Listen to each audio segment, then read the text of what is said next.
welcome to Crunch Time. My name is Jack Bogdan. My name's Alex Grinling. And this is our review of Dragon Age 2. Peggy 18.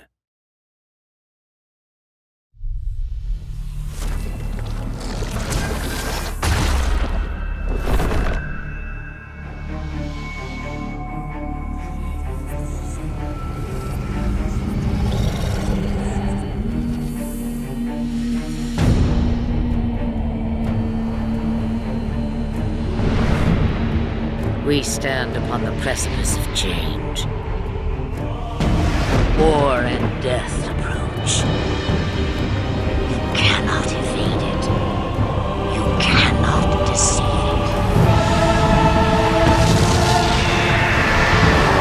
Claim your destiny, or be claimed by it.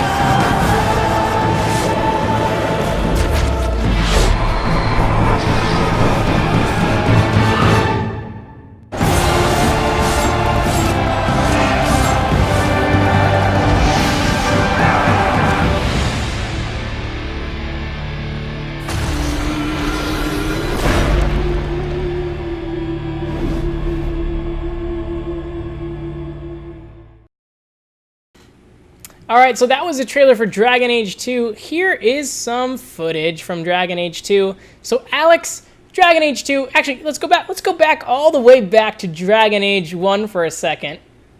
Dragon Age 1, not the prettiest game.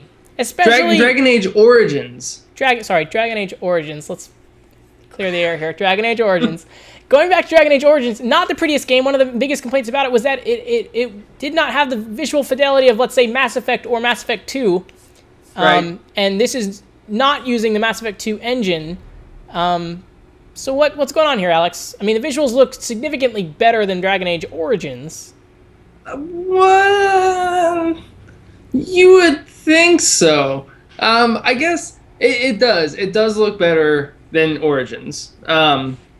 And a lot of that, I don't know if that has to do so much with the graphical fidelity. I mean, that certainly aids to it. But generally, the art direction is just a lot better in this game. More imaginative pieces of armor, jewelry that characters are wearing, architecture. There's more color. It's not as brown as the first time around. But some characters look like they are out of... They look like they would be more at home in like Final Fantasy. It looks a little cell shaded-ish. No, I don't know. Well, from this footage I'm looking at now, it has a... I can't place it. Yeah, it's... I don't know. That doesn't really come across when you're playing. Okay. But yeah, I think the art direction, helps carry it a long way this time around. Yeah, so there's that. So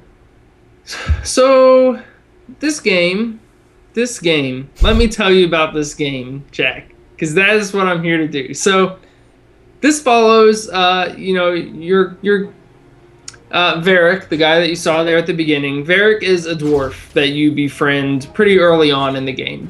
And he is telling the story of the champion of Kirkwall, which is you. And so he is... So pretty much the whole game is, I guess, supposed to be a flashback from his perspective as he's telling this story. On that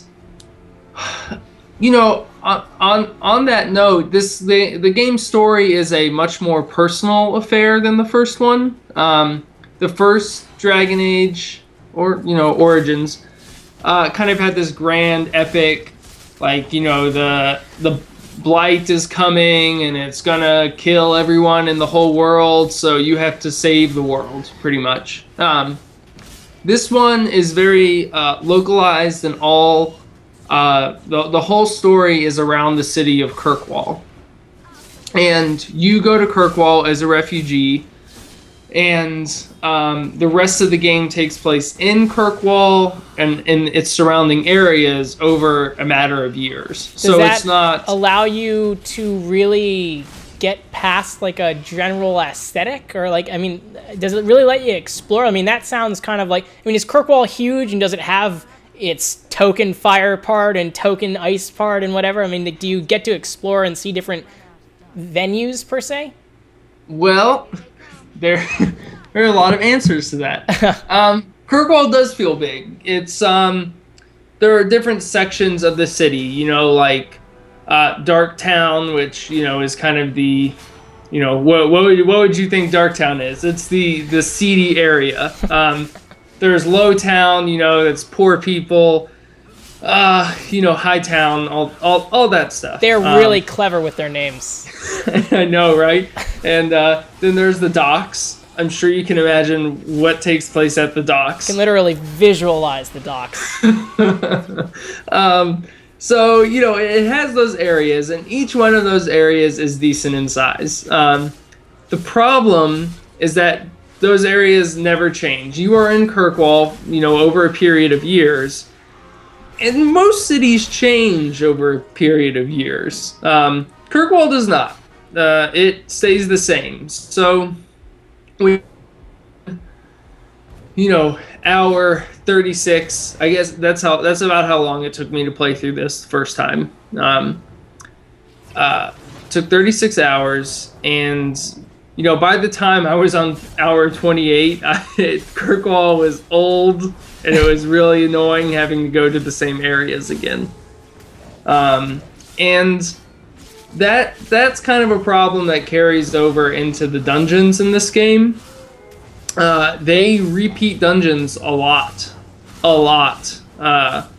It feels like there are like maybe 7 to 10 different dungeon areas, and the way they change them is by blocking up certain sections and opening up others. So you pretty much just take different paths through the same dungeon over and over again. And once again, later in the game, that gets really old. Well, 36 hours. I mean, yeah, and the way it's broken up is there are 3 acts. The first act has your champion getting together funds to go on an expedition to the Deep Roads, which is a pretty central location in the first game. You spent some time, exploring this old system of like dwarven mines. God, this sounds so nerdy. It's so horribly nerdy and rooted in fantasy jargon and crap. But so you do that. The second, I don't want to ruin it for anyone, but the second act is a different conflict and takes place, a number of years after, your expedition to the Deep Roads, and same with the third. The first 2 acts are really great. There's a lot of good writing in there, good conflicts. The third act kind of falls off a little bit. It's a little less interesting. It's definitely the shortest act of the bunch. What really carried this game for me, though, is the cast of characters. Taking a nod from, Mass Effect 2, where each character kind of has its place. They like hang out somewhere in the ship, right? Mm-hmm. Well, in this game, each character has a home or, some sort of shop or something in Kirkwall, and you go and visit them and talk to them. Each one has their own set of missions, and you can instead of the friend or foe scale, that most games utilize. Right. This has a loyalty and rivalry scale, which is a nice different way to approach it.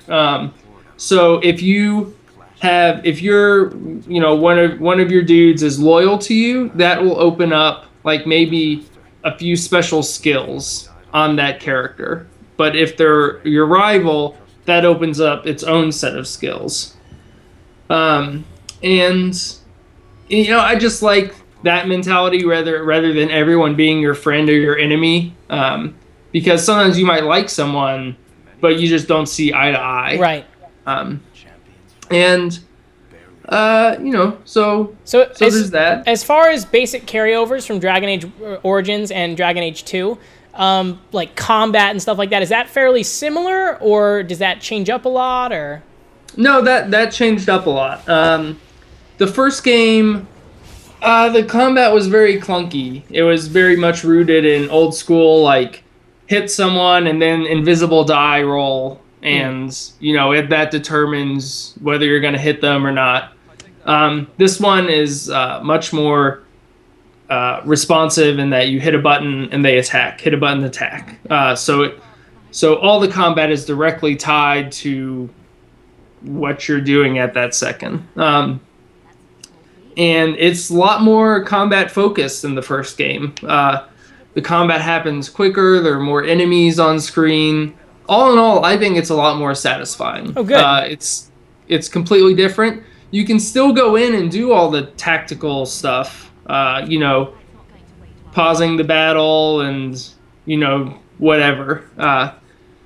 You can do that, but I think it's a lot more fun to just get into it and, play it like an action RPG. So, kind of wrapping things up, it's 36 hours. It's obviously a huge game. Right. Is it satisfying enough to recommend people dedicate 36 hours? I mean, there were some good things I heard, and there were some weird things I heard. Like, what is the? It's really a mixed bag for me. The last 8 hours, I was ready for it to be over. I was ready to be done with it. I think there's a lot of potential for multiple replays, and because I can see that's character class that you choose, especially if you choose to play as a mage, that would potentially open up whole new avenues of story and really interesting stuff. Mm-hmm. But it really is. To me, it is a really good game that feels rushed. Mm-hmm. From the repeated dungeons, enemies just spawn into battles. It's not even like they walk over, jump out of a window or something. They're just bam, they're there. A lot of things like that. It lacks a lot of polish in those little areas, or big areas. I mean, repeating the same dungeon over and over is a pretty big problem. But all in all, yeah, I enjoyed it. So recommended at $60, or who? You know what, Alex? Who should play this game? That's a better question. Who should play this game? Yeah. People that didn't like the first Dragon Age, thought it was too clunky. People that like Mass Effect 2 a lot, but it's not Mass Effect 2. It's not going to be as good as Mass Effect 2. Go in knowing that. But if you're looking for a good action RPG, with good writing and a lot of gameplay, then this is for you. Awesome. Thank you, Alex. Thank you. Thank you, Jack. Thank you. If you want to find more of the show, you can do so at crunchtimeshow.com. My name is Jack Bogdan. My name is Alex Grinling. And thank you for watching.